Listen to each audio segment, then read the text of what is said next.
गुन्नौर विधानसभा बदलाव की दिशा में जा रही है। अब बदलाव कैसा और बदलाव क्यों जरूरी है, बहुत सारी चीजों के विषय में आपसे ये एक लंबी वीडियो लेकर के हम डिस्कस कर रहे हैं। तो नमस्कार साथियों, मेरा नाम है केसी कश्यप और आप देख रहे हैं हमारा YouTube channel Crick Paul by KC Kashyap. साथियों, आज हम इस वीडियो में जिक्र करेंगे विधानसभा के कुछ पॉजिटिव एंट्रॉन्स के थ्रू। पॉजिटिव क्या है, नेगेटिव क्या है, बहुत सारी चीजें इस वीडियो में डिस्कस करेंगे। ये वीडियो 4 से 5 मिनट की रहेगी, तो वीडियो को अंत तक देखें और कौन से नेता इस विधानसभा के लिए अच्छा कार्य कर सकते हैं, कौन ऐसे नेता हैं जो विधानसभा को फर्स्ट से अर्श से फर्स्ट तक ले जा सकते हैं, कि इन्होंने क्या किया है, वो सारी चीजें इस वीडियो में आपको मिलेगी। साथियों, कुछ समय से हम हर नेता का एक एक पॉजिटिव चीजें बताई हैं आपको। हमने आज तक अभी तक किसी भी नेता का कोई भी नेगेटिव पॉइंट नहीं बताया।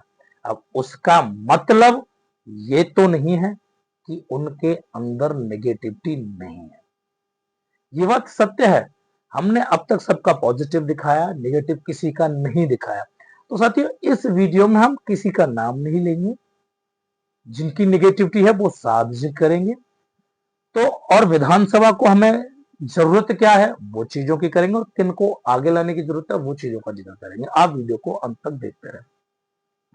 साथियों, हमारे क्षेत्र के जितने भी आज तक के विधायक रहे हैं, हमारे यहाँ गुंडागर्दी, बदमाशी, इन सब चीजों के अलावा विकास पे कभी भी जिक्र नहीं होता।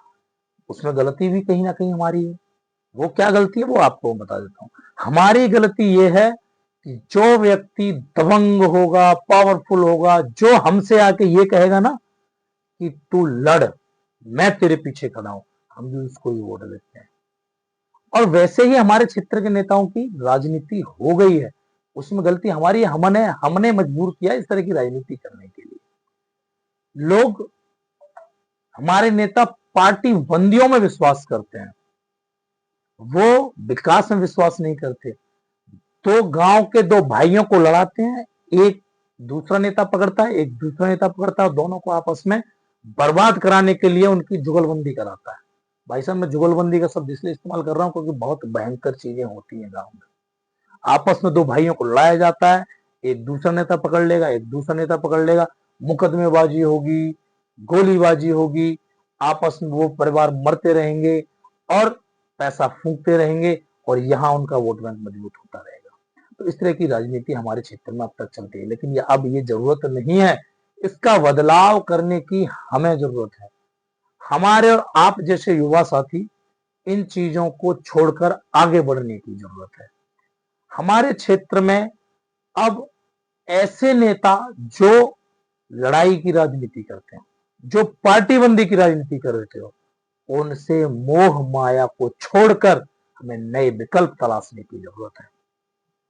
बहुत सारे नए विकल्प हैं, आप उनमें से तलाश कर सकते हैं, किसी का भी जिक्र कर सकते हो आप। लेकिन राजनीति बदलना बहुत जरूरी है। हमारा क्षेत्र विकास के मामले में बहुत पीछे है। अगर नाम की बात करोगे गुन्नौर, तो गुन्नौर में बड़े बड़े नामी नामी लोग आए हैं, जीते हैं, और जिस लोकसभा के अंदर हम आते हैं, बहुत चर्चित और बहुत हाईलाइटेड लोकसभा रही है, फिर भी हमारे यहाँ विकास कम है, हमारे यहाँ लोगों को रोजगार कम है, हमारे यहाँ लोगों की आर्थिक स्थिति बहुत खराब है, हमारे यहाँ लोगों की शिक्षा की स्थिति बहुत खराब है। शिक्षा पे कोई बात नहीं करता, रोजगार पे कोई बात नहीं करता। तो ये कमजोरी हमारी रही है। हम नेता हो, ग्राम प्रधान से लेकर के विधायक से लेकर के एमपी एमएलए जो भी सब कुछ है, हम जय हो जय हो जय हो जय हो के नारे लगाते हैं। हम किसी से सवाल नहीं करते।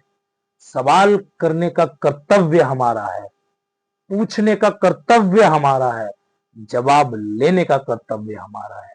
अगर किसी ग्राम पंचायत में 10 रुपए आ रहे हैं तो उस 10 रुपए का हिसाब लेने का कर्तव्य हमारा है। आप विधायकों से हिसाब लो, आप मंत्रियों से हिसाब लो, आप नेताओं से हिसाब लो, आप अपने प्रधान से हिसाब लो। ग्राम पंचायत का चुनाव आगे टल गया है, लेकिन हिसाब तो हमने भी लेना है। वीडियो के माध्यम से बहुत सारे हिसाब किताब अभी सार्वजनिक किए जाएंगे। अभी जैसे जैसे चुनाव नजदीक आएगा, हम एक्चुअल में गांव में, देहात में, शहर में होने वाली हर व्यक्ति की समस्याओं को उजागर करेंगे। आपका सानिध्य, आपका साथ, आपका प्यार बना रहना चाहिए। किस नेता के थ्रू गुन्नौर विधानसभा में विकास हो सकता है? कौन नेता विकास की बात करके वोट मांगने आएगा? इन सब चीजों का डिस्कस करेंगे, आपके साथ बैठ के करेंगे। आपको हमारे साथ बैठ के जवाब देना है, हमारे साथ बैठ के कदम से कदम मिला के चलना है। अगर बदलाव करना है ना, तो आपको आवाज उठानी पड़ेगी और हमें संग्रहित होना पड़ेगा। अन्यथा जैसे चल रहा है वैसे चल रहा है। आप खुश, हम खुश, दुनिया खुश। लेकिन अगर चाहते हो कि आपका, आपके बच्चों का, आपके आने वाली पीढ़ी का भविष्य सुरक्षित हो, तो बदलाव की दिशा में कदम बढ़ाओ और आगे बढ़ो। अपनी आवाज उठाओ, अपनी आवाज को बुलंद करो। जब तक आपकी आवाज में दम नहीं होगा, आपकी आवाज बुलंद नहीं होगी, तब तक ये ऐसे ही चलता रहेगा। और आप हमें कमेंट करें किस तरह का बदलाव चाहिए। आप हमारे चैनल पे आए हो, सब्सक्राइब कर लो, लाइक कर लो, वीडियो को शेयर कर लो। बहुत सारी चीजें आपको मिलने वाली है। जय हिंद, जय भारत।